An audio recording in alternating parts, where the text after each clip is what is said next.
سلام علیکم.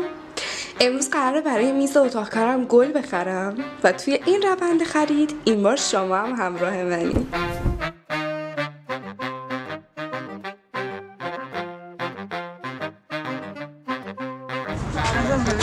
بابا بی اون بار تصویر خراب کرد.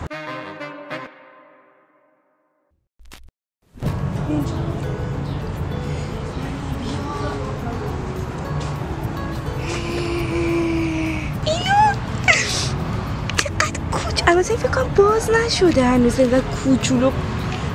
وای خدا، حس میکنم اینا رو یا کره انتخاب کردن اسمشون رو. فیلم بافیا یه جور گل بود اینجوری دست میزدی بهش اینجوری قهر میکرد. منم نمیدونم. این برگش هم کاهوه فیلتوس لیرا تاپ پرت. اینا قهر نمیکنن؟ نه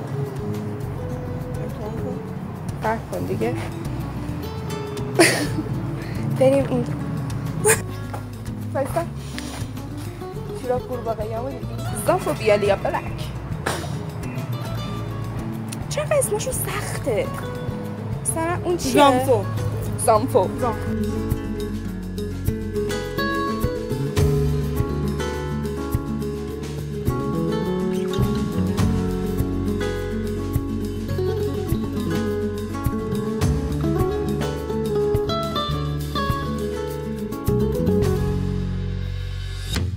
صورتی هنگاه تو چقدر نیازه؟ دست رو بردار. صخره ای چه بر چه اساسی؟ چون صخره ایه. این منطقی تر از تو کدوم شاپوریه؟ حسن یوسف. این چه نیازه؟ چی میخوای؟ چی میکنی؟ از اینه بگیم اون قهر کنه بزنیم تو؟ آره. خب اون که قهر میکنه دست میزنیم بهش. چجوری بذاریم؟ نه اون قهرش خب دوباره باز میشه مگه همه مثل تو هنی به نظر دیگه دونشو بکنیم ببریم بعد دست بزنیم دوباره قهر میکنه. مثل گلی نکوشی یه جدا دست میزنی به اون یه تیکه اون یه تیکه قهر میکنه کن دیدی؟ وای حالا زایمون نکن دیگه. بریم درخت گندهشو نداریم؟ گندهشو بقید گنده قهر کنیم دفعه.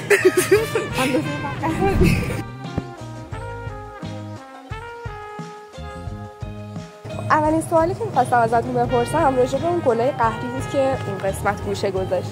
می‌خواستم ببینم مثلا اینا چجوری دست میزنید چرا جمع میشن؟ این گلای قهر یه خورده مثلا حساسه. خب یه خیلی نازکه.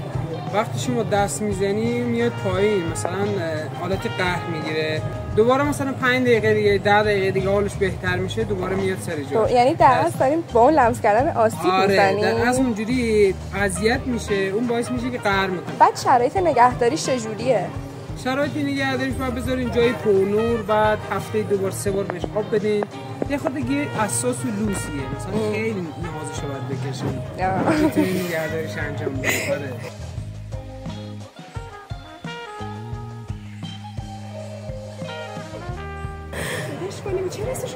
از بیلبیلکش بکش با بیارمت اینجا کار کنید. نارنجیش هم خوشگله. بیا نارنجی قرمزشو بردار. خب دیگه بیا بریم خاکش عوض کنیم. موضوع انتخاب نکردی. ببریم.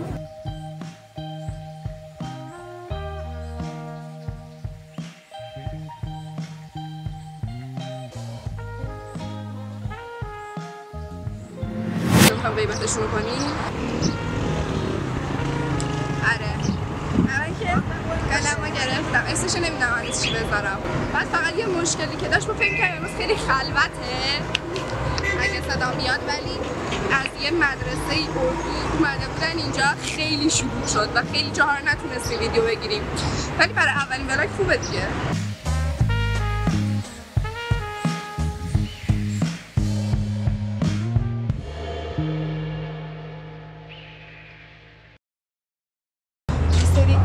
دستم به اینا نمیرسید.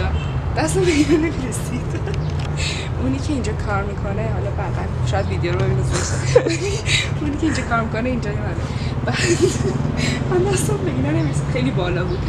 بعد گفتم که میشه اینو برام بیاری و یه ذره نگام کرد یه ذره خندید.